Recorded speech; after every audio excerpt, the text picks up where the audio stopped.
পশ্চিমবঙ্গ সহ ১২টি রাজ্য এবং কেন্দ্রশাসিত অঞ্চলে শুরু হয়ে গেল এসআইআর।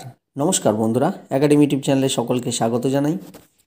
সোমবার রাত ১২টায় পশ্চিমবঙ্গ সহ ১২টি রাজ্য এবং কেন্দ্রশাসিত অঞ্চলের ভোটার তালিকা ফ্রিজ হয়ে গিয়েছে। ২৮ অক্টোবর থেকে 3 নভেম্বর পর্যন্ত চলবে এনিউমারেশন ফর্ম ছাপানোর কাজ। একই সঙ্গে চলবে বিএলওদেরও প্রশিক্ষণ। 4 নভেম্বর থেকে 4 ডিসেম্বর বাড়ি বাড়ি গিয়ে এনিউমারেশন ফর্ম পূরণের কাজ হবে। 9 ডিসেম্বর প্রকাশিত হবে খসড়া ভোটার তালিকা। 9 ডিসেম্বর থেকে 8 জানুয়ারি পর্যন্ত চলবে ভোটার তালিকায় নাম ঢোকানো বা বাদ দেওয়ার জন্য আবেদন গ্রহণ। 9 ডিসেম্বর থেকে 31 জানুয়ারি 2026 পর্যন্ত চলবে আবেদনের শুনানি ও যাচাই এবং 7 ফেব্রুয়ারি 2026 চূড়ান্ত ভোটার তালিকা প্রকাশ করা হবে। তো বন্ধুরা, কারা কারা পাবেন এই এনুমারেশন ফর্ম, কাদের নাম বাদ যাবে, নাম না থাকলে কী করণীয়, সেসব নিয়ে বিস্তারিতভাবে এই ভিডিওতে আলোচনা করব। তার আগে বলে রাখি, চ্যানেলে নতুন হয়ে থাকলে অবশ্যই চ্যানেলটি সাবস্ক্রাইব করুন এবং পাশে থাকা বেল আইকনটি প্রেস করুন যাতে সবার আগে নোটিফিকেশন পেয়ে যান।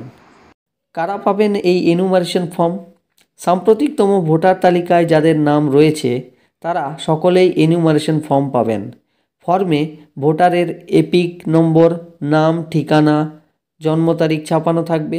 এই মুহূর্তে পশ্চিমবঙ্গে 7.66 কোটি ভোটার রয়েছেন, তারা ফর্ম পাবেন। কাদের নাম বাদ যাবে? 2002 সালের ভোটার তালিকায় যাদের নাম বা বাবা মায়ের নাম নেই এবং যারা ভারতীয় নাগরিকত্ব প্রমাণে ব্যর্থ হবেন তাদের নাম বাদ দিতে পারে নির্বাচন কমিশন। মৃত এবং অবৈধ ভোটারদের নাম বাদ যাবে। 2টি এপিক নম্বরে 2 জায়গায় নাম থাকলে একটি বাদ যাবে।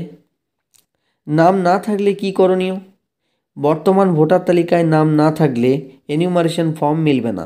নাম তুলতে হলে 6 নম্বর ফর্ম পূরণ করতে হবে। অর্থাৎ বর্তমান ভোটার তালিকায় যাদের নাম নেই তাদেরকে নাম তুলতে হলে ফর্ম 6 পূরণ করতে হবে।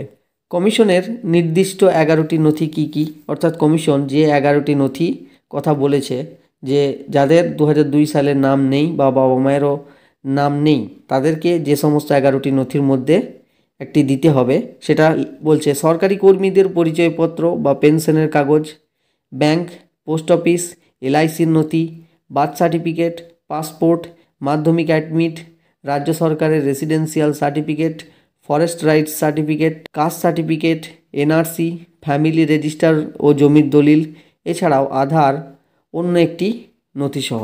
তো বন্ধুরা, এই ছিল আজকের ভিডিও। দেখা হচ্ছে পরের ভিডিওতে কোনো গুরুত্বপূর্ণ আপডেট নিয়ে। ততক্ষণ পর্যন্ত ভালো থাকুন, সুস্থ থাকুন। ধন্যবাদ।